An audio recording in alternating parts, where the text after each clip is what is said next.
La opinión de los especialistas sobre los temas de actualidad. Esta es La Editorial. La Editorial. En próximos días, el Gobierno Nacional radicará ante el Congreso de la República el proyecto de la reforma laboral. Recientemente salió publicado en diferentes medios de comunicación el borrador del documento revisado por la subcomisión designada para su construcción. El documento está compuesto por 77 artículos y pretende establecer las bases de la estabilidad laboral, tanto en el sector público como en el privado, en temáticas como jornadas laborales, tipos de contrato, derechos laborales, causas de despido, entre otros. Las propuestas realizadas representan una nueva forma de regulación laboral en Colombia y buscan proporcionar garantías para trabajadoras y trabajadores en diversos ámbitos. En la editorial de hoy conversamos sobre este tema con Hiller Hernández, director de la Escuela Nacional Sindical.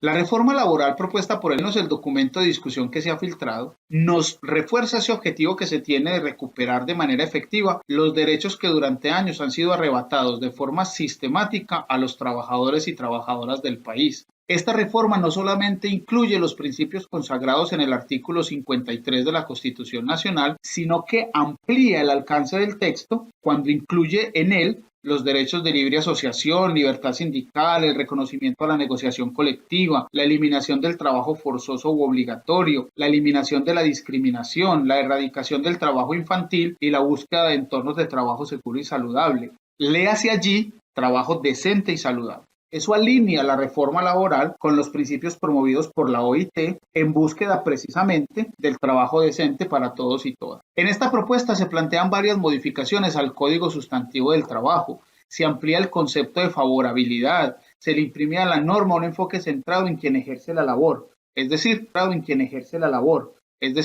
pone el eje fundamental en los derechos de los trabajadores y trabajadoras, quienes con ese desgaste diario y con la movilización de la fuerza del trabajo hacia la producción de bienes y la elaboración de servicios, hacen posible la generación de riqueza y aportan efectivamente a la construcción de condiciones de desarrollo en el país. La reforma, con ese propósito de garantizar la estabilidad laboral, privilegia el contrato a término indefinido y establece que para la terminación de los contratos a término fijo o de obra-labor se deben dar las condiciones propias de la justa causa y el debido proceso. Con ello se busca garantizar al trabajador o trabajadora que así teniendo un contrato a término fijo exista lo mínimo de estabilidad laboral, porque de esa estabilidad laboral deriva la estabilidad emocional, la calidad de vida, la posibilidad de acceso al apalancamiento financiero, la construcción personal de proyectos a largo, mediano y corto plazo, así como la autoestima personal y familiar. Si las condiciones que originan la contratación aún están presentes, a quien ejerce el trabajo,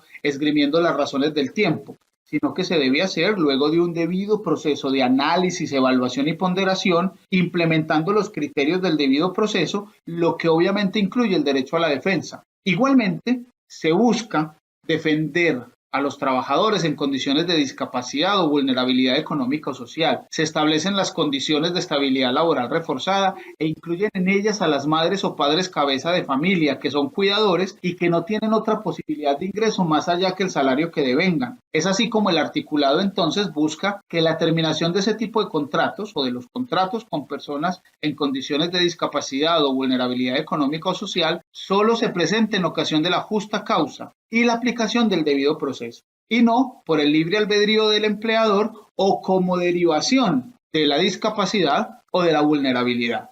Allí entonces el debido proceso cobra una importancia fundamental y la reforma expresa con claridad los componentes y los criterios del mismo, haciendo especial hincapié en el principio de presunción de inocencia, es decir, no deja al trabajador la carga probatoria, sino que especifica que es el empleador quien debe demostrar la culpabilidad del trabajador en los hechos que se le están imputando. Esto permite que el trabajador no se encuentre en condiciones de desventaja o vulnerabilidad frente al empleador, ya que en muchos casos se parte del principio de culpa, de suponer la culpa del empleado y no de presuponer la inocencia. En esa línea de derechos que nos plantea la reforma, entonces se amplían también los montos de indemnizaciones cuando el contrato se termina de manera injustificada. Esto no solo beneficia a trabajadores y trabajadoras, sino que evita que el empleador haga uso de esta figura para vulnerar los derechos laborales o precarizar las relaciones de trabajo. Ya hablando de los contratos, especifica y enfatiza la necesidad de que sean a término indefinido deja la necesidad de que sean a término indefinido, deja los contratos a término fijo para actividades no permanentes y que cuando deban ser prorrogados, la prórroga no supere un año y que luego de 3 prórrogas se vuelva indefinido. ¿Por qué? Porque se sobreentiende entonces que la actividad realizada ya no es temporal, sino que es permanente y es esencial para el funcionamiento de la organización. Para el contrato por obra o labor, entonces, se debe implementar en tareas muy específicas y se debe aclarar por escrito los términos de la realización de esa tarea. Así entonces se va a evitar que por medio de esta figura se disfracen diferentes formas de flexibilización de las relaciones laborales o de contratación irregular o ilegal. Asimismo, se abordan los elementos relacionados con la tercerización y la subcontratación. Se define claramente a contratistas y a independientes. Se expresan las condiciones de responsabilidad tanto de la empresa contratista como de aquella que es dueña de la labor o es beneficiaria del trabajo que se realiza, así existentes entre empleadores y trabajadores bajo esta modalidad contractual.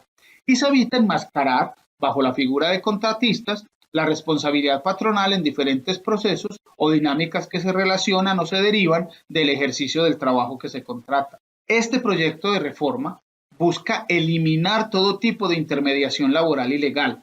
Eso está especificado en el artículo 14 del proyecto, donde se habla que toda actividad relacionada con el objeto misional de la organización se debe contratar a través de un contrato laboral formal y establece un periodo de 6 meses a partir de la vigencia de la reforma para que las empresas se adecúen a la norma y faculta al Ministerio del Trabajo para aplicar las sanciones respectivas en los casos que correspondan.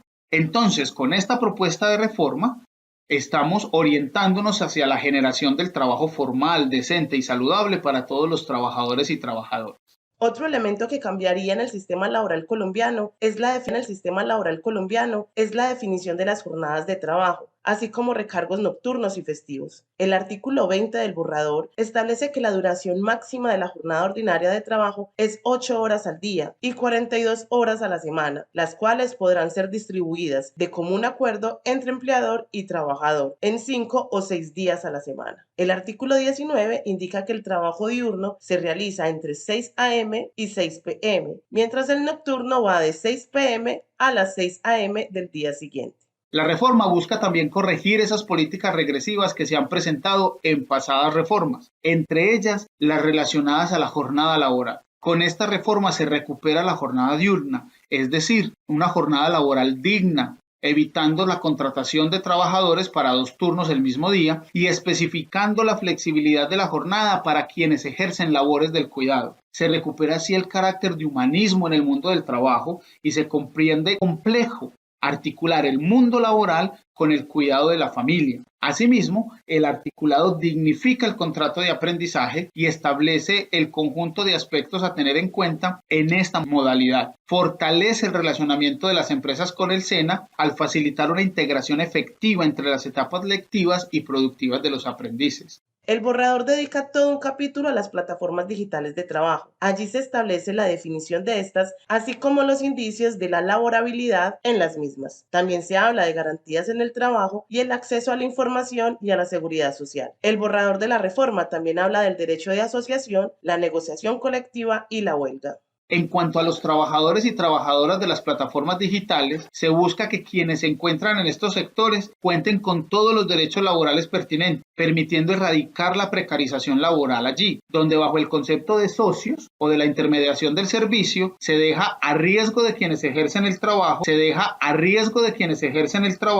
las prestaciones sociales, los costos de seguros, el cuidado de los implementos de trabajo, la seguridad personal, entre otros. Allí se esconde una relación laboral en donde se hace control del trabajo, se establecen montos y tarifas, se exigen códigos de conducta, presentación personal, tratos al usuario e incluso se aplican sanciones como bloqueos, exclusiones o multas. La reforma también plantea la posibilidad del trabajo autónomo por plataforma, pero la plataforma deberá verificar que las personas estén afiliadas de manera efectiva a la seguridad social, salud, pensión y riesgos laborales. En esa misma línea se exige a las plataformas explicar a los trabajadores todas las decisiones que les afectan, evitando la tiranía a la que hasta ahora se han enfrentado y le brinda al Ministerio del Trabajo competencias para la inspección, regulación y sanción en los casos en los que sea aplicable. Este proyecto de reforma clarifica las condiciones de los trabajadores y trabajadoras que están vinculados en las plataformas con todas las garantías para el ejercicio de su trabajo. El trabajo rural es otro elemento importante en el texto. Define con claridad las condiciones de existencia de los contratos de trabajo agropecuario y crea el jornal agropecuario como un mecanismo de regulación de las relaciones laborales, impidiendo, como pasa en algunos casos, que la remuneración sea por debajo del salario mínimo, y además debe incluir el 4% de aportes para el subsidio familiar. Eso le otorga además al trabajador y trabajadora beneficios como vacaciones e incluye los beneficios por despido sin justa causa, todos los que están presentes en el Código Sustantivo del Trabajo, dignificando el trabajo rural, buscando que quien trabaja en el campo pueda contar con las condiciones apropiadas que brinden calidad de vida y bienestar a ellos, ellas y sus familias. Este proyecto de reforma busca tener en cuenta los procesos de transformación del mundo del trabajo. Reconoce que las dinámicas que son necesarias por demás de descarbonización de la economía y de automatización e inserción de las nuevas tecnologías afectan la estabilidad laboral. Por lo tanto, se busca garantizar de manera fehaciente la posibilidad de reubicación, la reconversión laboral, para que durante estos procesos de transición los trabajadores y trabajadoras tengan protegidos sus derechos.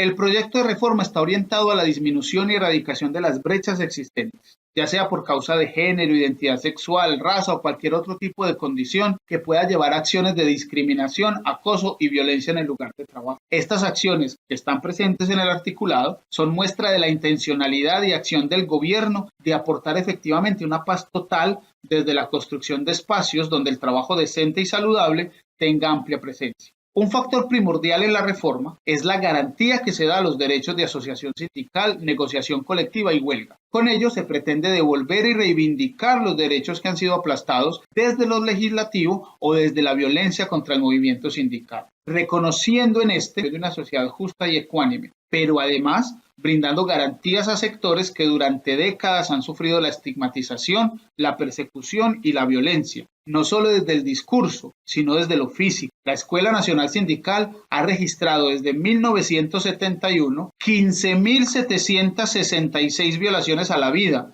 la libertad e integridad de los y las sindicalistas. Y de estas, 3.314 han sido homicidios. En conclusión, podemos decir que aún con la posibilidad de mejorar y modificar el texto, la reforma propuesta por el gobierno es un pilar fundamental en la construcción de una sociedad donde el trabajo recupere su centralidad como generador de riqueza y desarrollo, donde trabajadores y trabajadoras puedan ejercer su labor en entornos de trabajo digno y saludable, atendiendo además las demandantes labores del cuidado. Es una reforma incluyente, humana, que dignifica a los trabajadores y brinda condiciones efectivas para la calidad de vida y el bienestar integral de los mismos. Es por ello que como sociedad debemos dar todo el apoyo posible a estas iniciativas del gobierno, pues es desde la participación, el aporte y la movilización como se puede construir en conjunto una mejor sociedad, no solo para las generaciones presentes, sino para las futuras. Los gremios y sindicatos se sentarán a revisar las bases del proyecto con el fin de definir el artículo final. El Ministerio de Trabajo informó que la reforma laboral será presentada ante el Congreso de la República el próximo 16 de marzo.